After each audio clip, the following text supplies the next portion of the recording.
Hello guys, क्या हाल चाल है आप सबके। I hope you all are good. एक बार फिर से स्वागत है आपका हमारे चैनल पे एक और नई वीडियो के साथ। जैसा कि आपको पता है, आजकल हम डिस्कस कर रहे हैं कॉस्ट ऑफ कैपिटल और साथ में स्टैटिस्टिक्स का भी एक पार्ट हम डिस्कस कर रहे हैं। और उसकी वीडियोस पहले की मैं सारी अपलोड कर चुका हूँ। हमने डिस्कस किया कॉस्ट ऑफ कैपिटल में अभी तक। कॉस्ट ऑफ डेट हम डिस्कस कर चुके हैं, इसके दोनों पार्ट, रिडीमेबल और इरिडीमेबल को, दोनों को। और साथ ही cost of equity share capital हम डिस्कस कर चुके हैं। और आज हम डिस्कस कर रहे हैं कॉस्ट ऑफ प्रेफरेंस शेयर्स, यानी कि प्रेफरेंस शेयर्स जो होते हैं उन उन उनको ऑब्जर्व करने के लिए, उस फंड को रेज करने के लिए हमें कितनी कॉस्ट का भुगतान यहाँ पे करना पड़ता है, कितनी कॉस्ट हमारी यहाँ पे लगेगी, तो सब हम इसमें देखेंगे कॉस्ट ऑफ प्रेफरेंस शेयर में। तो चलिए स्टार्ट करते हैं। Preference shares are shares in the equity of a company that entitle the holder to a fixed dividend amount to be paid by the issuer। Preference share, जैसा कि ये simply यहाँ पे इसका प्रेफरेंस शेयर्स का यहाँ पे एक इंट्रो टाइप दे दिया है। आप सभी को पता है प्रेफरेंस शेयर्स क्या होते हैं। प्रेफरेंस शेयर्स को दो चीज़ों में यहाँ पे प्रेफरेंस दी जाती है। पहली प्रेफरेंस तो होती है जब कंपनी वाउंड अप होती है, तो उस टाइम पे सबसे पहला पेमेंट प्रेफरेंस शेयर को किया जाता है, इक्विटी शेयर को उसके बाद पेमेंट मिलता है, ठीक है। और साथ ही जब डिविडेंड की बात आती है तो डिविडेंड भी इनका प्री डिटरमाइंड होता है, यानी कि इनका जो डिविडेंड का रेट है वो पहले से फिक्स रहता है, इतने रेट पर ही उनको डिविडेंड दिया जाता है। जबकि ऐसा इक्विटी शेयर्स में नहीं होता है। इक्विटी शेयर्स में प्रेफरेंस शेयर्स को पेड करने के बाद जो भी बच जाए तो वो उनमें बांट दिया जाता है। और साथ ही इक्विटी शेयर्स में हमने देखा था लास्ट वीडियो में, आप देख सकते हो उस वीडियो को, तो उसमें हमने ये भी डिस्कस किया था कि अगर इक्विटी शेयर्स को डिविडेंड पेड नहीं भी किया जा सकता है और किया भी जा सकता है, ठीक है, तो उसमें फ्लक्चुएशंस हो सकती हैं, लेकिन प्रेफरेंस शेयर्स में तो हमको डिविडेंड पेड करना ही करना पड़ेगा, ठीक है। यहाँ पे लिखा भी हुआ है most preference shares have a fixed dividend, ठीक है। उनके जो रेट होता है डिविडेंड का वो प्री डिटरमाइंड होता है। अब बात करते हैं इसकी कैलकुलेशन, इसकी कॉस्ट की, ठीक है। कॉस्ट ऑफ प्रेफरेंस शेयर्स कैसे कैलकुलेट हम बेसिकली करेंगे, तो इसमें भी हमारे दो मेथड देखने को मिलती है, दो केस देखने को मिलते हैं। एक होता है इरिडीमेबल प्रेफरेंस शेयर्स, दूसरा होता है रिडीमेबल प्रेफरेंस शेयर। यानी कि रिडीमेबल और इरिडीमेबल क्या होता है ये मैं पहले भी आपको समझा चुका हूँ, तो पहले ही आप पुरानी वीडियो जाकर देख सकते हैं, ठीक है। रिडीमेबल का बेसिक सा मतलब होता है कि कुछ टाइम के पीरियड के बाद हम उसका पूरा का पूरा पेमेंट करने वाले हैं, यानी कि जो प्रिंसिपल अमाउंट था और साथ ही साथ इंटरेस्ट का भी हम यहाँ पे पेमेंट कर देंगे। जबकि इरिडीमेबल के केस में होता क्या है, यहाँ पे हम सिर्फ किसका भुगतान करते रहते हैं, इंटरेस्ट का पेमेंट ही हम यहाँ पे करते रहते हैं। जो प्रिंसिपल अमाउंट होता है उसका पेमेंट हम यहाँ पे नहीं करते हैं। तो इनकी दोनों की कैलकुलेशंस सेम जैसे हम कॉस्ट ऑफ डेट में कैलकुलेशंस करते हैं उसी तरह से की जाती है। तो मैं आपको रिकमेंड करता हूं कि अगर आपने कॉस्ट ऑफ डेट की मेरी वीडियो नहीं देखी है तो उसको जाके प्लेलिस्ट में देखें। फाइनेंशियल मैनेजमेंट की मैंने अलग से प्लेलिस्ट बनाई हुई है, तो उसमें आपको वो वीडियो मिल जाएगी दोनों पार्ट्स में। तो चलिए यहाँ पर डिस्कस करते हैं इरिडीमेबल के केस में सबसे पहले क्या होता है। देखो, मैंने लास्ट वीडियो में भी आपको समझाया था जो कॉस्ट ऑफ डेट है, ठीक है, कॉस्ट ऑफ डेट, इसमें सबसे जो हम निकालते हैं cost of capital, cost of capital before tax पहले निकालते हैं, ठीक है। पहले क्या निकालते हैं, बिफोर टैक्स निकालते हैं, जब उसके बाद आफ्टर टैक्स निकलती है। लेकिन उसके अलावा जितने भी हमारे कॉस्ट होती है, जैसे preference share, security share, retain earning और इस तरह की कॉस्ट, तो इसमें आफ्टर टैक्सेस पे सबसे पहले निकलता है, उसके बाद हम बिफोर टैक्स निकालते हैं। इसके कारण भी मैंने आपको बताया हुआ था लास्ट वीडियो में, ठीक है। एक बार फिर से मैं इसका कारण आपको दिखा देता हूँ कैसे आपका ये निकलता है। देखिए, कॉस्ट शीट आप सबको पता है, कॉस्ट शीट होती क्या है, सेल्स माइनस वेरिएबल कॉस्ट हम करते हैं, तो यहाँ पे कंट्रीब्यूशन निकलता है। कंट्रीब्यूशन में से हम फिक्स कॉस्ट को माइनस करते हैं तो प्रॉफिट निकलता है, जिसको हम बोलते हैं EBIT, earning before interest and tax इसको बोलते हैं।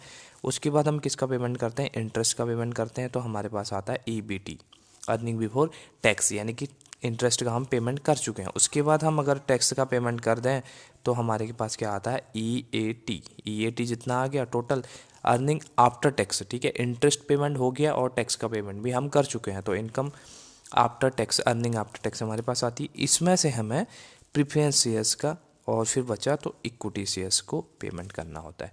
इसीलिए देखिए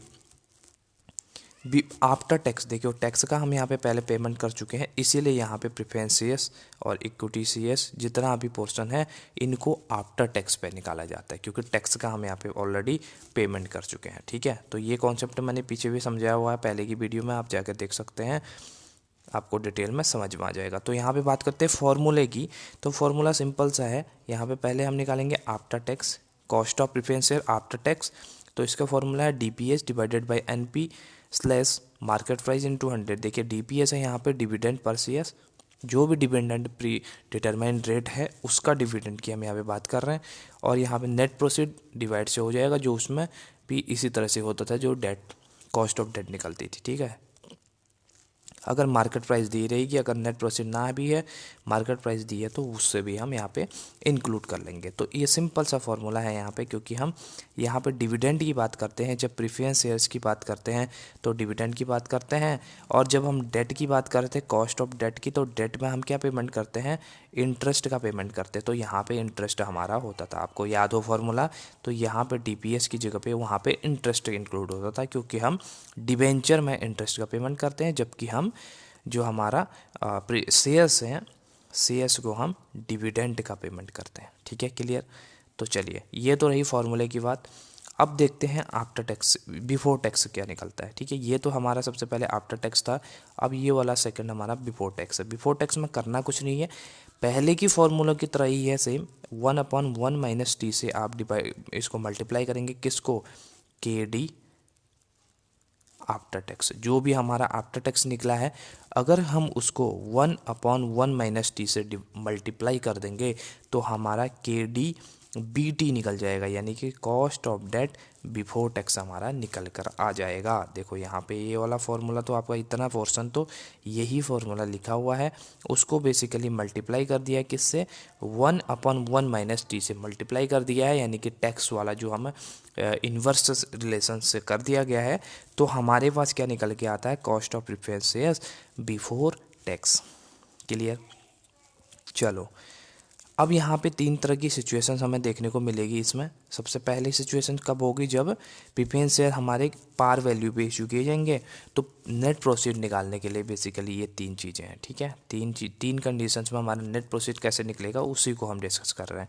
सबसे पहले जो क्वेश्चन में दिया हो सकता है कि आपके पार वैल्यू पर ही इशू किया जाना है, तो उस केस में सिंपली हम क्या करेंगे, जो हमारी पार वैल्यू है उसमें से सिर्फ हमारे फ्लोटेशंस कॉस्ट जो भी दी गई उसमें कमीशंस है या किसी तरह की कोई कॉस्ट है, ठीक है, वो यहाँ पे माइनस कर दी जाएगी, जो हमारी शेयर्स की वैल्यू है उसमें से। ठीक है ना, तो वो हमारी नेट प्रोसीड हो जाएगी। दूसरा केस बनता है जब हमारे प्रेफरेंस शेयर डिस्काउंट पर इशू किए जाते हैं। डिस्काउंट आप लोग समझते हैं, जो उसका प्राइस है उससे कम प्राइस पे यहाँ पे इशू किए जाते हैं।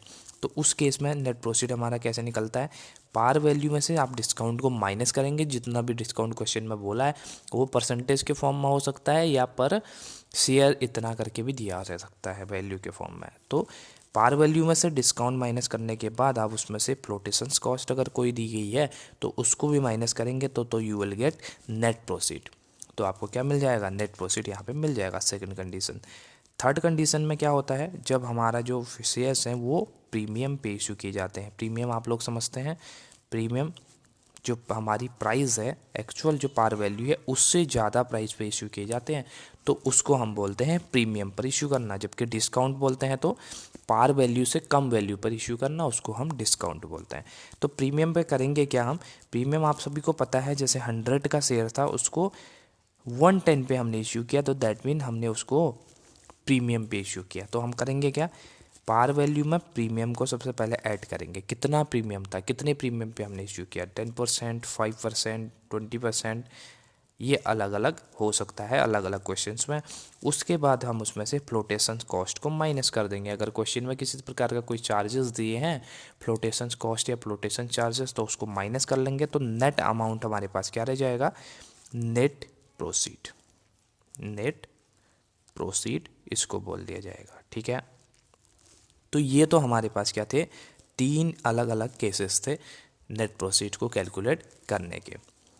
तो आई होप कि आपको समझ में आ गया हो।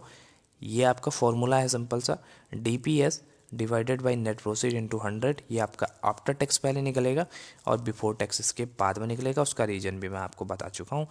तो अब इसका लास्ट में एक एग्जाम्पल देख लेते हैं प्रैक्टिकल, कैसे क्वेश्चन को करना है। देखिए, Rees limited has issued 1009% preference share of ₹100 each. देखिए यहाँ पे क्या दिया गया, क्वेश्चन को अंडरस्टैंड करना ज़्यादा जरूरी है।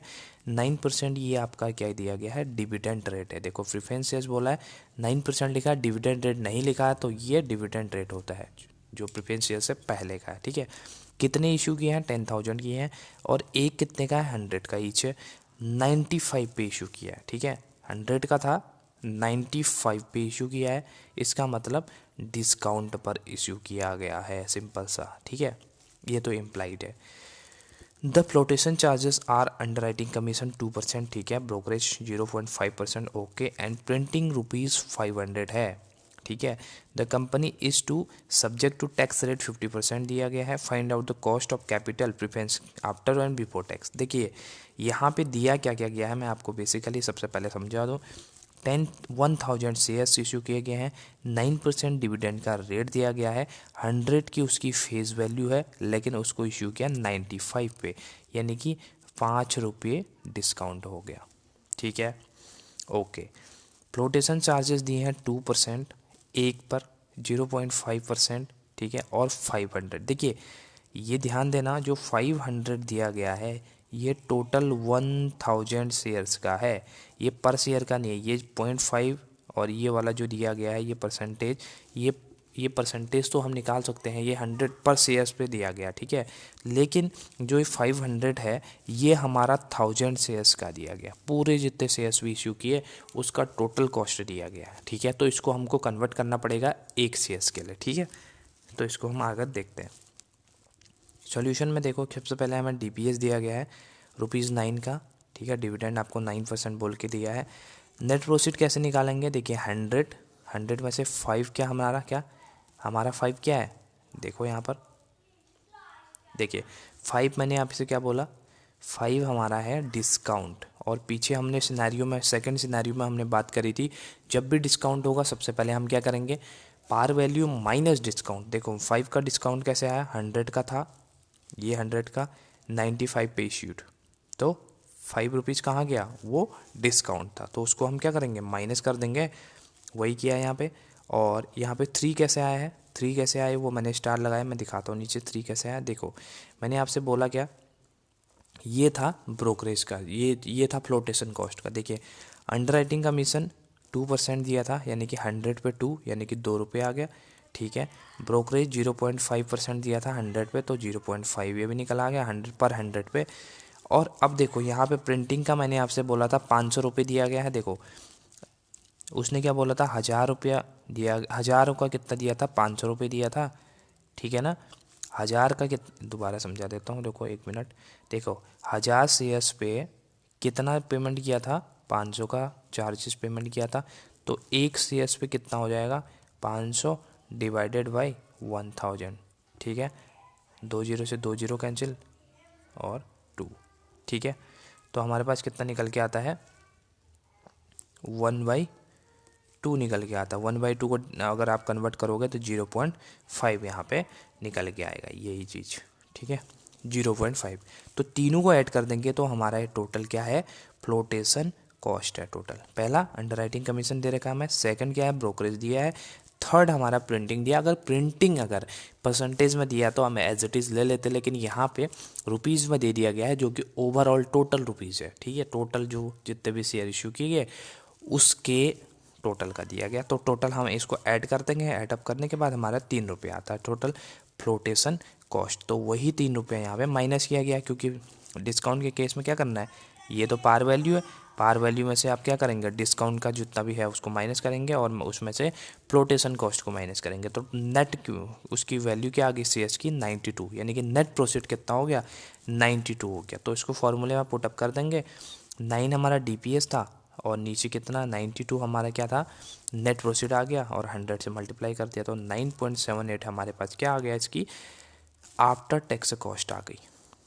पहले आफ्टर टैक्स निकलेगा, फिर बोल रहा हूँ। ठीक है, तो बिफोर टैक्स निकालने के लिए कुछ भी नहीं करना है, इसको 1/1 माइनस टी से डिवाइड कर देना है, मल्टीप्लाई कर देना है।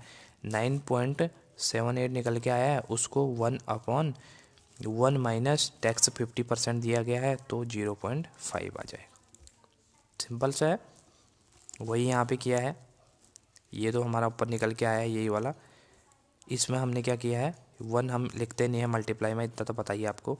1/1 माइनस 0.5 ये टैक्स का हमारा आ गया, तो बस आंसर निकल के आता है 19.56 हमारा आंसर निकल के आएगा cost of preference before tax.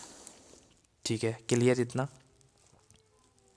तो बस इतना सा है इसमें कॉस्ट ऑफ प्रेफरेंस शेयर्स में। मैंने आपको समझा दिया फॉर्मूला, तीनों सिनेरियो यहाँ पे देखा गया हमने, कब डिस्काउंट, कब फार वैल्यू पे और कब प्रीमियम पे हमारा नेट प्रॉफिट क्या निकल के आने वाला है। और फॉर्मूला आपके सामने इस तरह का है, सिंपल सा है। तो इरिडीमेबल के केस में ये सिनेरियो देखने को मिलता है। अब नेक्स्ट पार्ट जो हम डिस्कस करेंगे वो करेंगे रिडीमेबल के केस में, यानी कि जब हमें पेमेंट करना है, रिडीम कर देनी है जो प्रेफरेंस शेयर्स है उसकी वैल्यू को, तो उस केस में कॉस्ट हमारी कैसे कैलकुलेट होती है।